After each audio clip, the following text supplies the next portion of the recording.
sincèrement que pour les petites structures notamment, vous savez, le design, ça coûte cher, les idées, ça coûte cher, les bons conseils, ça coûte cher. Connaître les tendances, connaître la mode, connaître les attentes clients, etc. Donc, sincèrement, je pense que un laboratoire, comme vous le présentez, avec une équipe ou apporter de l'ingénierie, apporter du bon conseil, apporter des nouveautés aux gens. Donc, je parle de matière grise, hein. C'est à mon avis primordial.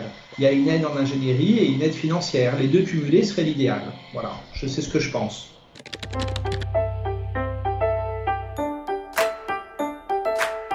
Donc, cette plateforme d'innovation touristique est coportée par l'IRT et la Fédération Réunion du Tourisme. C'est aujourd'hui comme un dédié un peu en sol à l'innovation. Et dans la réflexion qu'il y a eu de co-construction de cet outil, on est parti sur l'idée qu'il y avait un incubateur à La Réunion, il y avait un accélérateur, il y avait des outils. Par contre, il y avait un besoin d'accompagner les porteurs de projets touristiques à la naissance de projets et de services touristiques innovants et à leur mise en marché. Ce qu'ont demandé les professionnels du tourisme particulièrement, c'était cette plateforme, elle doit nous donner du pratique, elle doit servir des projets concrets. La plateforme, elle doit aider à faire ensemble des projets concrets. Et la deuxième chose qui est ressortie de notre travail en amont avec les acteurs, c'était que il y avait beaucoup d'idées à La Réunion dans le tourisme. Par contre, passer de l'idée au concept et du concept à l'expérimentation, on perdait énormément de projets dans ces phases-là. Et donc, il était nécessaire que la plateforme joue ce rôle d'accompagnement méthodologique et notamment par le design. Voilà. Et dernier point, il a été voulu par les acteurs que ces projets soient sélectionnés parce qu'ils répondent à une ambition et des valeurs que l'on a définies tous ensemble. Le deuxième accompagnement de la plateforme, il va être plus sur l'acculturation, la découverte de l'innovation et cette culture de l'innovation avec des rendez-vous qui seront prévus avec nos partenaires, en s'appuyant sur nos partenaires. Et enfin, on va travailler avec des experts sur une collection de carnets de tendance et carnets d'inspiration. C'est un outil d'accompagnement de plus pour les projets et en particulier, on va développer les thématiques des projets qui vont être lancés dans la plateforme.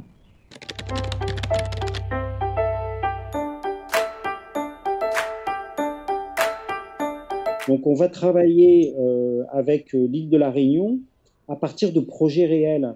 Et au fur et à mesure qu'on va travailler, on va faire une passation de ces outils. Ça, c'est un des points et c'est le plus important. On va aussi aider à un peu mieux en fait définir l'avenir de ce pôle d'innovation et de cette structure. Donc, il va falloir assez vite réfléchir et structurer un modèle économique, une pérennité, un fonctionnement et des moyens de communication. Les méthodes de travail, la structure, le fonctionnement et les outils de communication. Et le financement, bien sûr.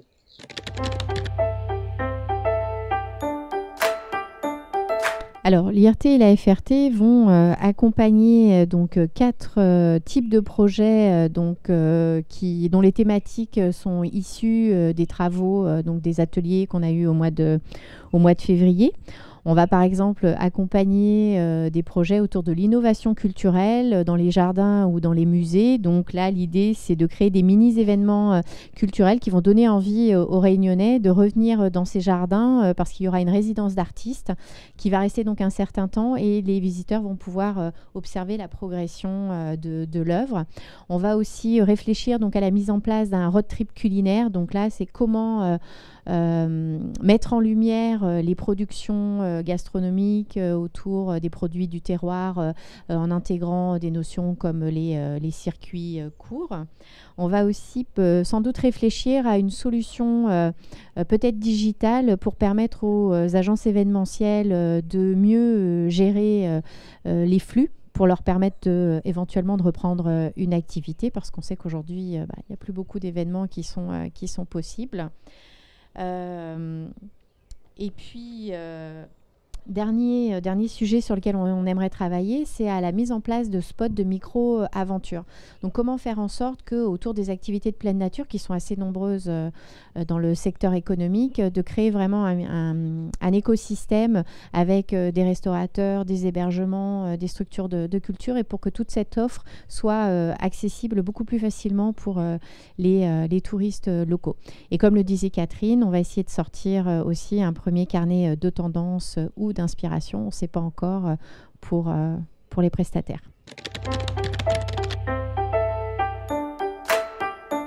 Alors, il y a beaucoup de structures qui sont disposées à accompagner les porteurs de projets, et ce n'est pas toujours évident quand on est porteur de projet de savoir à qui s'adresser.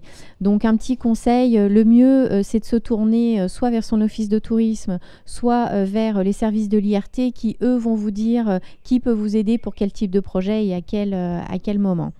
Un écueil aussi, une difficulté potentielle, c'est de pouvoir manipuler les dispositifs de financement européens. Et là encore, il faut savoir se faire aider parce que c'est des dossiers qui peuvent s'avérer un peu consistants.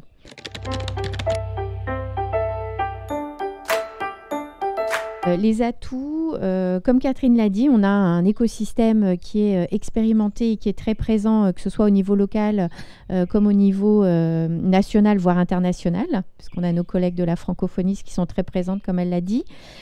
Et puis surtout, en fait, moi, j'insisterai sur le fait que les filières sont globalement très bien structurées. Il y a des syndicats, il y a des groupements professionnels qui sont là, qui sont structurés pour accompagner les entreprises. Et là encore, en fait, c'est une aide réelle. Et je pense que ces filières, comme le Club du tourisme ou le CIPRAL, pour ne pas les nommer, mais il y en a bien d'autres, ont été très, très présents pour aider les acteurs lors de la crise et sur le plan de relance qu'on a mis en place.